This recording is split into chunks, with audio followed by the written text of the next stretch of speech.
이번 시간은 법적인 관점에서 바라본 NFT에 대한 이야기를 여러 패널 분들과 함께 나누게 될 거고요.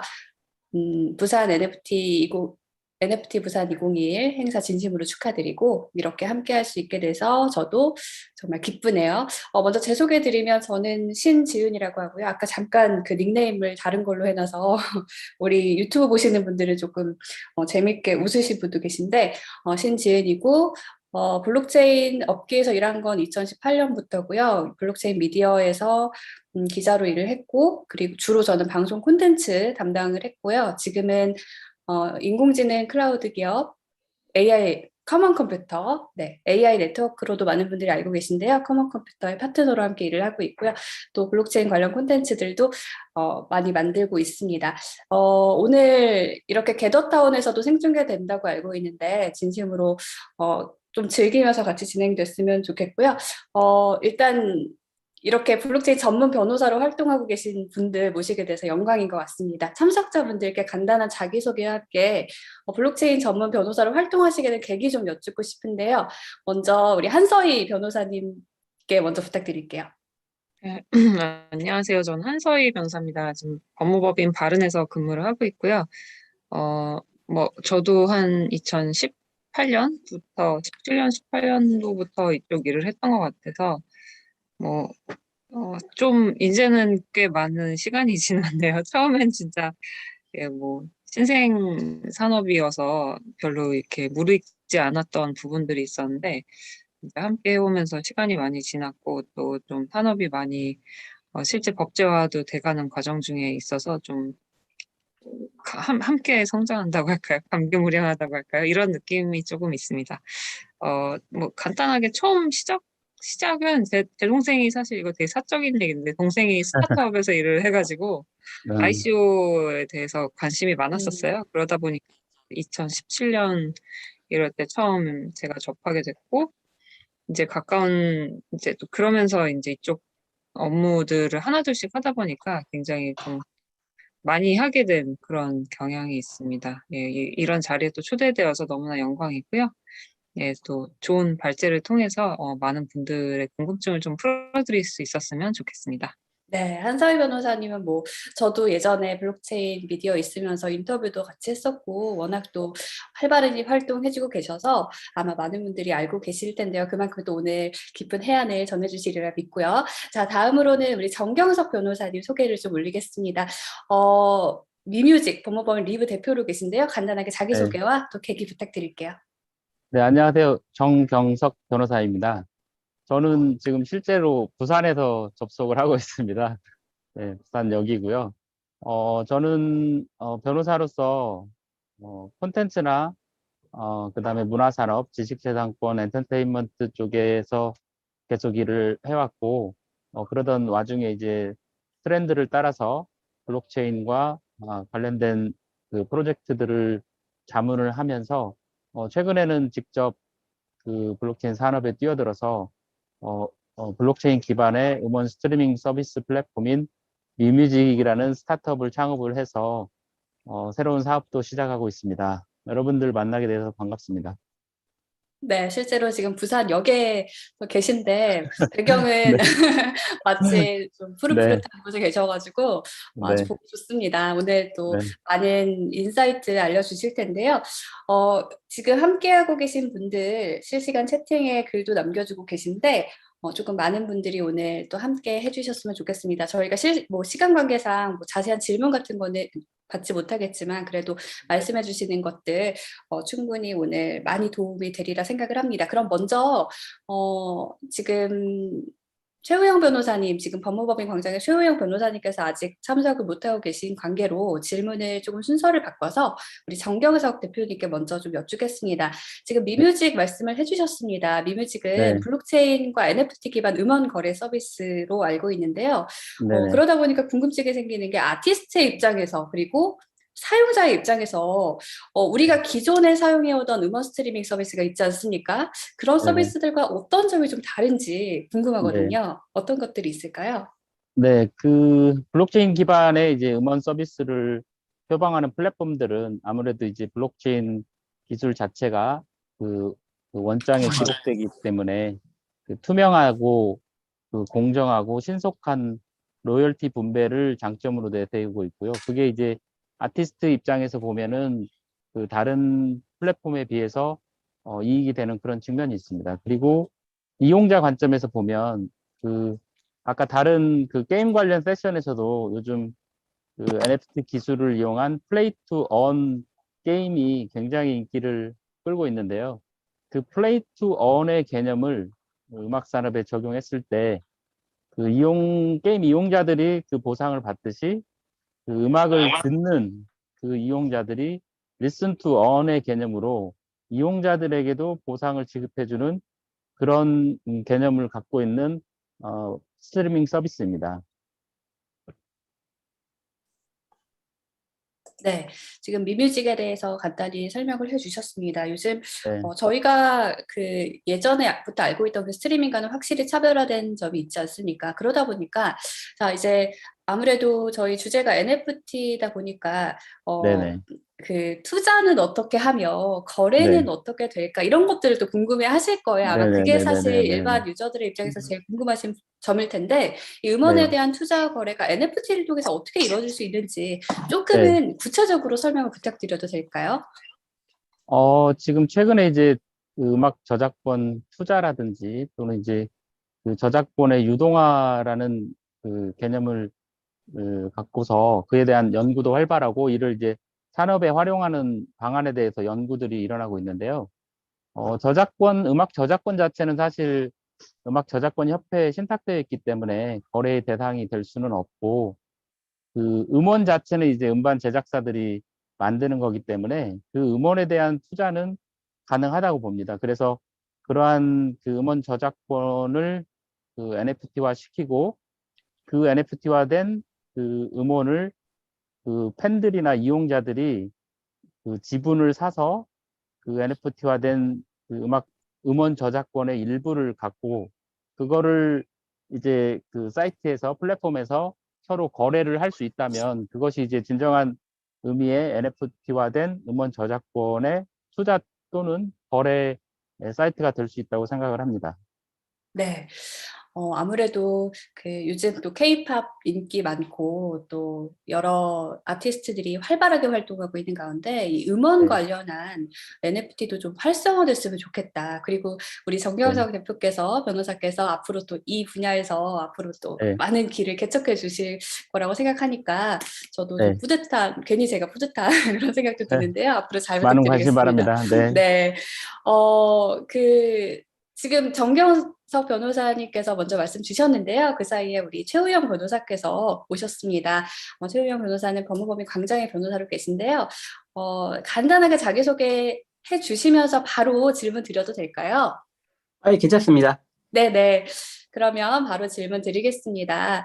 음, 그 최우영 변호사께서는 지적재산권 분야에 특화된 전문가시잖아요. 또 NFT에서도 사실 지적재산권 문제가 굉장히 중요하지만 우리가 또 쉽게 알 수 없는 부분이기도 하거든요. 아무래도 법이 좀 어렵기 때문에.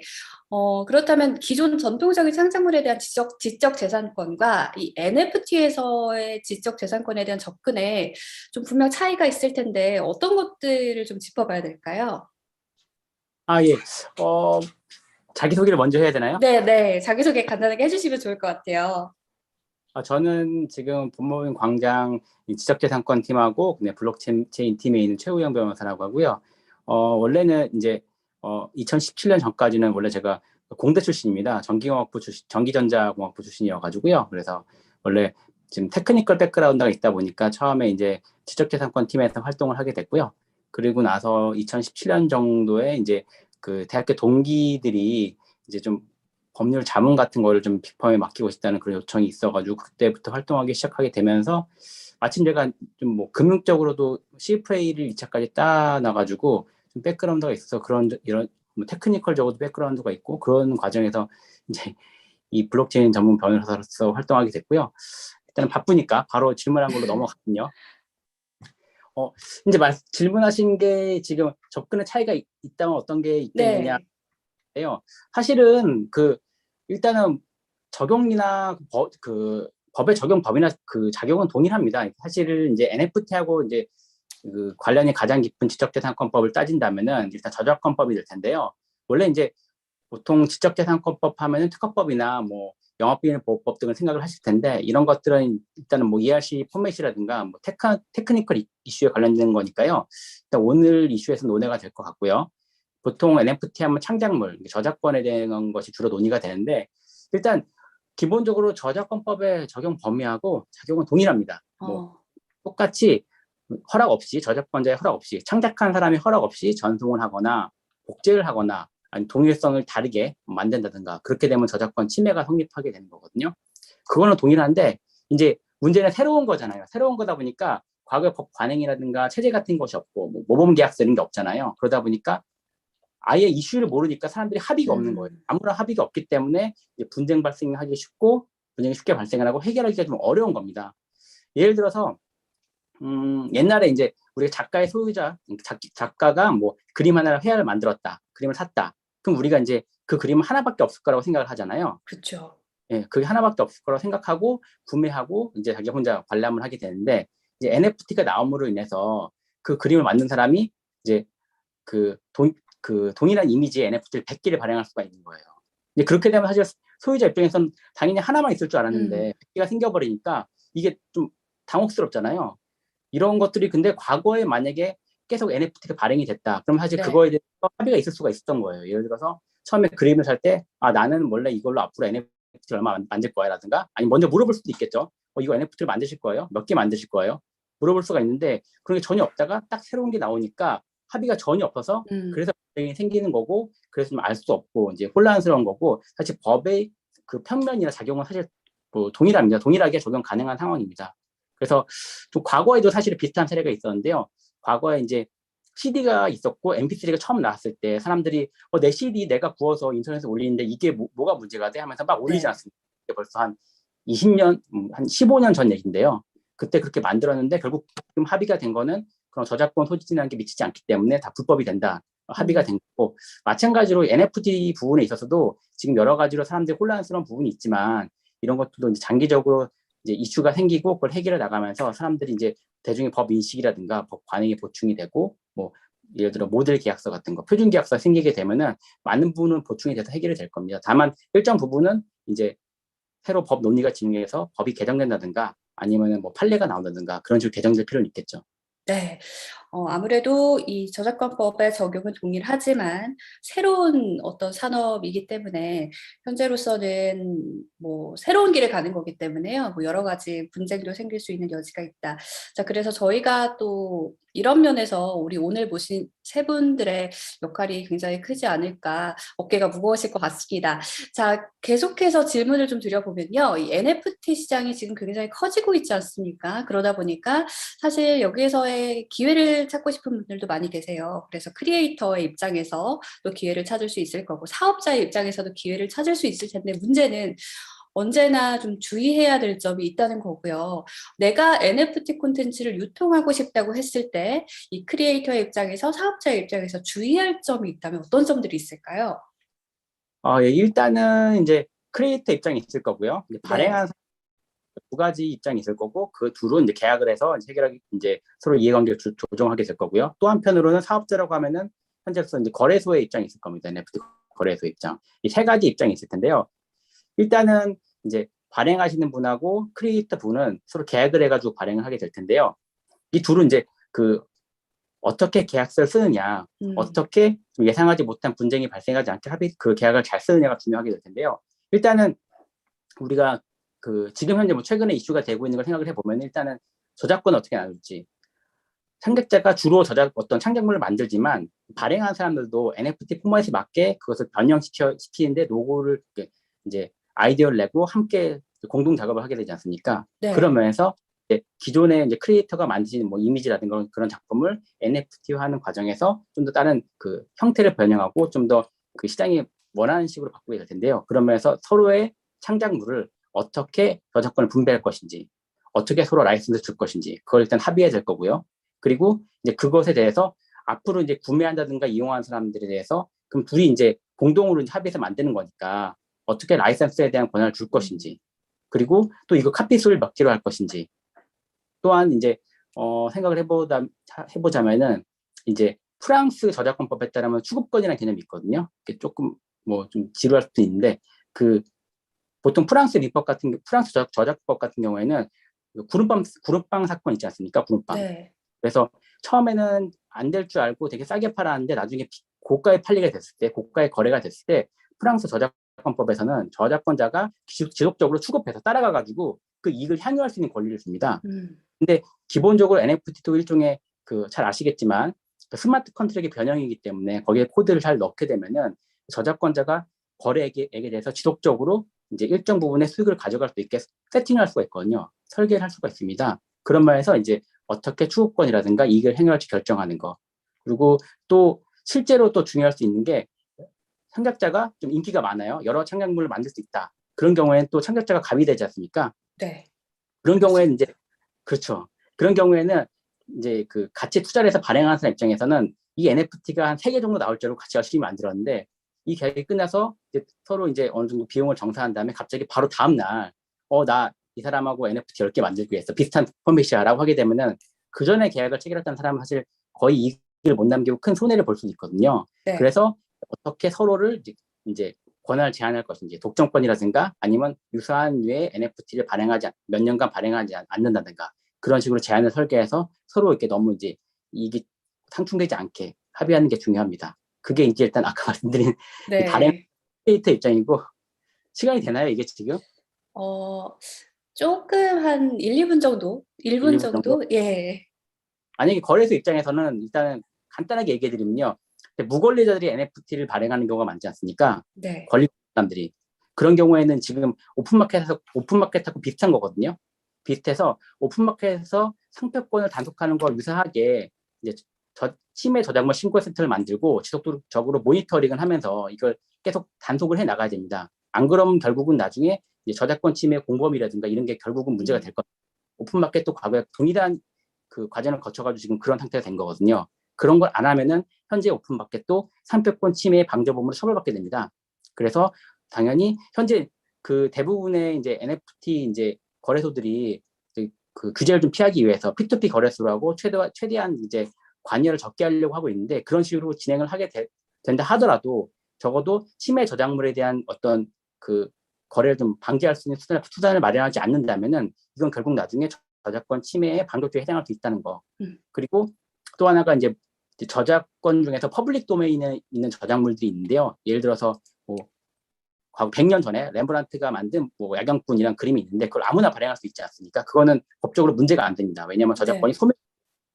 근데 그거에 대해서 사실 해외에서 동일한 사례가 있었는데 이제 좀 트위터라든가 언론에서 난리가 나가지고 결국은 이제 그 글로벌 아트 뮤지엄 이런 데서 공익단체에서 그거를 발행을 해가지고 그 이후로 좀 자금을 마련하려다가 크게 비난받고 내렸었거든요.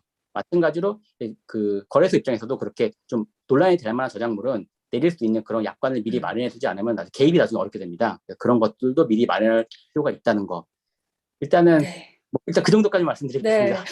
시간 관계상 저희가 여기까지밖에 못했지만요. 말씀해 주시는 거 들어보니까 저희가 준비해야 될 것들도 또 알아야 될 것들도 너무 많다. 이런 생각이 들고 우리 유튜브에서도 지금 김극량님께서 내용이 너무 유익한데 시간이 아쉽다고 해주셨어요. 그래서 나중에 꼭 한번 또 좋은 기회로 조금 더 깊은 이야기 들어볼 수 있는 기회 꼭 있었으면 좋겠습니다. 감사합니다. 네. 자, 이어서 바로 질문을 드리면요. 우리 한서희 변호사께서는 또, 아까 여러분께 소개드렸지만 굉장히 오래 또 업계에 계셨고, 그래서 조금 더 거시적인 범위의 질문을 좀 드리고 싶습니다. 요즘 가상자산 과세 유예 논의가 활발하게 진행 중이라는 거는 아마 다들 알고 계실 겁니다. 뉴스에도 많이 나오고 있는데요.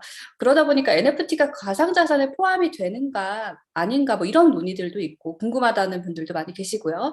그래서 그 근거를 특근법에서 찾아볼 수 있는지 궁금하고요. 이 NFT 재산권은 어떻게 보호받을 수 있는지 궁금합니다. 네. 그 특근법에서 지금 이제 규정하고 있는 건 가상자산인데, 이 가상자산 정의 규정을 보면, 이제 가상자산이란 경제적 가치를 지닌 것으로서 전자적으로 거래 또는 이전될 수 있는 전자적 증표를 말한다 이렇게 되어 있어요. 그래서 네. 이 세 가지 지표가 필요한데 우선 경제적 가치가 필요하고 전자적으로 이전되거나 거래될 수 있어야 되고, 세 번째로는 이제 전자적 증표여야 하는데, 이 딱 비슷한 문구가 이제 선불전자 지급수단과 그 전자화폐에 이런 문구가 써 있습니다. 그래서 이 전자적 증표 또는 그에 관한 일체의 권리라는 게 선불전자 지급수단과 동일한 용어이기 때문에, 그럼 이 가상자산이라는 게 단순히 펀저블 토큰을 전제로 해서 만든 것 아니냐, 이런 한 가지 이제 논란이 있을 수가 있어서, 그 부분에 있어서 우선 그 NFT가 그럼 가상자산에 해당하는지 여부 자체를 좀 문제 삼을 수 있는 부분이 있고, 만약에 이것에 해당을 한다고 보더라도 이 경제적 가치를 지닌 것이라는 문구 때문에, 그럼 자기가 이제 개인적으로 수집한 컬렉터블들 있잖아요. 자기 수집품을 그냥 민팅한 경우에도, 그러면 그걸 이제 단순하게 거래 대상이 된다는 것만으로 이 법에서 말하는 경제적 가치를 지닌 것으로 해석할 수 있느냐, 이런 이제 쟁점이 또 한 가지가 있습니다. 그래서 지금 가상자산에 명백하게 해당된다는 그런 유권 해석들이 아직까지 나오지 않는 것으로 제가 생각하고요. 네. 그리고 또 이제 면제 규정이 있는데, 그 면제 규정에도 이제 해당될 수 있는 부분들이 좀 있어서, 그 부분을 살펴보면 이제 가상자산이 이제 특검법 제2조 3호에 이제 규정이 되어 있는데, 면제 규정은 이제 가나다라, 마바사 이렇게 해서 이제 규정이 되어 있습니다. 암호계에서는 이제 화폐, 재화, 용역으로 교환될 수 없는 전자적 증표 또는 증표에 관한 정보로서 발행인이 사용처와 그 용도를 제한한 것, 이렇게 되어 있는데요. 요 부분에서는 사실 이제 요 부분에 해당한다는 얘기들도 있는데, 반면에 저는 이제 여기에 해당하게 된다고 보면, 그러니까 여기에 해당하지 않는다고 보는 분들도 있고, 저는 여기에 해당할 가능성이 꽤 크다, 이렇게 봐서 이제 가상자산 면제 규정에서 통해서 이제 NFT는 좀 면제가 되는 부분들이 많다고 보는데, 왜냐하면 이제 NFT를 보면 굉장히 다양한 형태가 있어요. 이제 뭐 지금 미뮤직에서 하는 것처럼 음원을 가지고 하는 경우도 있고, 네. 그림, JPG 파일도 있고, 뭐 또 동영상 파일도 있고, 진짜 뭐 너무 다양한 형태가 있는데, 일반적인 그런 이제 전자 파일들을 디지털화했다는 것만으로 해서 우리가 흔히 말하는 가상자산에 해당한다고 보기 어려운 경우가 굉장히 많아서, 그 부분에 있어서 조금 이제 해석 논란의 여지가 좀 있다, 이렇게 생각이 되고, 그리고 남옥에서는 지금 게임물의 이용을 통해서 획득한 유무형의 결과물은 또 면제가 되는 상황입니다. 그래서 게임 아이템이나 게임 머니에 해당한다면 이 가상자산에서 제외가 되는 부분들이 있습니다. 이런 부분들을 좀 고려를 하고, 그리고 4에선 대통령령으로 정하는 곳에 뭐가 있냐면 모바일 상품권이 있어요. 그래서 우리가 흔히 말하는 영화 티켓이나 네. 뭐 이런 것들을 만약에 민팅해서 사업자가 판매를 한다면, 그런 경우에는 이제 NFT와는 좀 무관하게 이 면제 규정에 따라서 모바일 상품권에 해당할 가능성도 있습니다. 이게 굉장히 다양한 형태가 존재하기 때문에, 이게 NFT라는 게 사실 NFT라는 용어 하나에 수도 없이 많은 종류가 포섭되어 있어서 단순하게 이게 가상자산에 해당한다 아니다라고 이제 말하기는 좀 어려울 것 네. 같고, 그래서 이제 각각 개별적으로 살펴봐야 될 필요가 있다고 생각이 되고, 이런 면에 있어서 사업자들이 좀 굉장히 좀 민감해할 부분들이 있는 것 같아요. 이게 정말 내가 지금 하고자 하는 사업이 그럼 가상자산의 유통에 해당하느냐 또는 발행에 해당하느냐 아니냐를 좀 면밀히 검토를 하실 필요는 있을 것 같습니다. 그래서 이제 최근에 FATF 가이던스가 개정돼서 발표가 됐는데, 여기서도 그래서 NFT의 성격을 법적으로 이렇게 좀 명확하게 규명을 하지 못하고, 이제 일반적으로는 이제 수집품, 크립토 컬렉터블에 해당하기 때문에 지불 수단이나 투자 수단에 해당하지 않는다고 볼 것이지만, 또 개별적으로 봤을 때 성질상 가상 자산에 해당한다면 이제 자기 FATF 차원에서는 이 규제 대상 범위에 포함할 수 있다. 그 벌추얼 에셋에 포함된다라는 이제 내용들을 지금 명시를 한 바도 있습니다. 이런 부분들을 좀 고려하면 이제 가상자산에 기본적으로는 해당되지 않을 수 있겠지만, 또 이제 하는 부분들이 완전히 해당할 가능성이 배제되어 있는 건 아니기 때문에 검토가 필요한 부분이고, 이 소유권과 관련해서는 이제 이게 디지털 파일이다 보니까, 디지털 파일 만약에 그 NFT를 사가지고 내 월렛에 넣었을 때 이제 제3자가 침탈을 했을 경우가 이제 문제가 되는데, 침탈을 한 사람에게는 이제 내 것을 반환 청구를 할 수 있겠지만, 만약에 그 침탈자가 제3자에게 다시 판매를 했다. 선의 제3자에게 내 것을 이제 반환 청구할 수 있느냐. 기본적으로 이 NFT는 지금 이제 소유권의 대상이 아니라서, 그러니까 우리가 생각하기엔 내 지갑 안에 있는 거 가져갔으니까 내가 그냥 무조건 돌려받아야 될 것 같지만, 이게 네. 물건이 아니라 사실 뭐 채권이라고 해서 이 우리가 반환 청구권을 이제 침해한 자에 대해서는 가지고 있지만 그 제3자에게는 그걸 행사할 수 없는 그런 이제 법률적인 제약이 좀 있습니다. 그래서 이런 부분들을 고려하셔야 할 것 같고, 이런 부분들은 지금 이제 뭐 법적인 문제라기보단 시스템적으로 해결할 수밖에 없는 그런 이제 해킹에 대한 대비나 이런 것들이 사실 좀 필요한 부분이라고 생각을 합니다.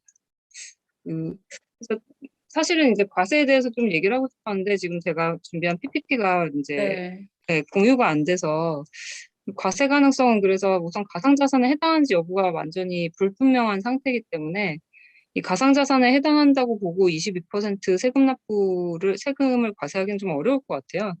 지금 만약에 가상자산이라면 또 문제가 되는 게 이제 미술품 같은 경우는 미술품에 대한 경우는 양도 가격이 6천만 원 이상일 때만 네. 이제 거기에 대해서 기타 소득으로 봐서 22% 세금을 부과를 하는데 여기서 또 필요경 비율을 지금 1억 원 미만의 경우는 90%로 보고 있거든요. 그러니까 만약에 뭐 9천만 원짜리 그림, 그러니까 1천만 원짜리를 사서 9천만 원에 판다고 해도 필요 경비가 90%까지 모여져서 900만 원 정도만 이제 과세 대상이 되는 반면에 이게 가상자산이라고 보면 1천만 원에서 사서 9천만 원에 팔면 7,750만 원에 대해서 22% 세금을 납부해야 되거든요. 그래서 만약에 미술품 NFT 같은 경우는 이렇게 과세 문제가 그냥 이렇게 딱 생기는 거죠. 이게 그럼 NFT야 미술품이야 뭐 이런 부분도 있기 때문에 사실상 지금 가상자산으로 봐서 과세하기는 어려울 것이다라고 봅니다. 예, 요 정도로 이제 시간이 사실 다 돼서 저도 여기서 마치도록 하겠습니다. 네. 정말 이렇게 말씀하시는 거 들어보면은 제가 뭐 구체적으로 개인 크리에이터는 아니지만 실제로 크리에이터 하고 계신 분들도 그렇고 참고할 만한 내용이 정말 많은 것 같은데 어려워요. 그래서 조금 더 많은 기회를 좀 마련해 주셨으면 좋겠습니다. 마지막 질문 짧게 좀 부탁드릴게요. 현재 이것도 역시 거시적인 질문인데요. 현재 NFT가 활성화되면서 좀 거액 자산들이 거래가 되고 있지 않습니까? 그러다 보니까 가장 문제가 되는 게 지금 제도권과의 괴리입니다. NFT 시장이 막 커가고 있는데 법적인 근거가 부족하거나 이런 사례들이 많이 생긴다면 걱정인데 그런 문제가 지금 존재한다고 보시는지 그리고 이걸 어떻게 해결해 나가야 된다고 보시는지 좀 너무 범위가 넓지만 의견 좀 부탁드릴게요. 사실 그 부분은 이제 좀 활성화 부분 같은 경우에서 제일 많이 이야기되는 부분이 게임 아이템에서 명백하게 제외되는지가 불분명하다는 것 한 가지랑 가상자산과 관련된 이제 그 연관성 부분 두 가지일 텐데요. 아까 제가 말씀드린 대로 우선 가상자산 해당 가능성에 대해서는 이게 좀 이제 분류돼서 유형별로 달리 보아야 할 필요가 있기 때문에 일률적으로 가상자산에 해당한다고 보기 어려운 부분이 있고 이 부분에 대해서 조금 명확한 가이드라인이 제시되면 좋을 것 같다는 게 한 가지 의견이고 또 한 가지는 이제 게임산업진흥법상 이제 게임 등급 분류 대상이 돼버리면 사실 NFT 관련된 사업들이 굉장히 축소가 될 수밖에 없어서 일반적으로 우리가 메타버스라고 이야기하는 것들이 다 어떻게 생각하면 영상을 기반으로 한 것들이어서 게임산업진흥법상 게임에 해당할 여지가 완전히 없는 건 아니거든요. 그렇지만 또 그렇다고 해서 그 게임의 정의를 들이대기에는 뭐 그 게임적인 요소, 우리가 흔히 게임이라고 생각하는 요소들이 있잖아요. 그런 것들은 또 많이 부족한 상황이어서 그러면 우리가 흔히 메타버스에서 뭐 생활하는 공간이라든지 뭐 그냥 뭐 커뮤니티라든지 뭐 요즘 많이 나오는 뭐 로블록스라든지 또 우리나라에서 이제 런칭한 플랫폼들도 있는데 그런 것들이 게임에 해당하지 않는다는 어떤 그런 분류가 좀 필요하다는 생각이 듭니다. 이 두 가지가 입법적으로 필요한 것이 아니냐라고 이제 말씀을 드리겠습니다. 네. 자, NFT 시장이 활성화되고 있는 만큼 뭐 기본적인 정의부터 각각 분야에 적용됐을 때 또 구체적인 가이드라인까지 우리 오늘 최우영 변호사 그리고 한서희 변호사, 정격석 변호사께서 좀 짚어주셨는데요. 이 30분이 뭐 길다면 길고 짧다면 짧은 시간이지만요. 이 영상을 꼭 우리 많은 사람들이 보셔가지고 조금 더 이런 기본적인 제도 정립에 나서주신다면 좋겠고요. 우리 세 분의 앞으로의 활약도 더 기대하도록 하겠습니다. 참고로 저희 커먼 컴퓨터도 지금 부산 NFT 2021 현장에서 인공지능 NFT를 지금 AI NFT를 발행한 거를 또 여러분들께 소개해드리고 있는데요.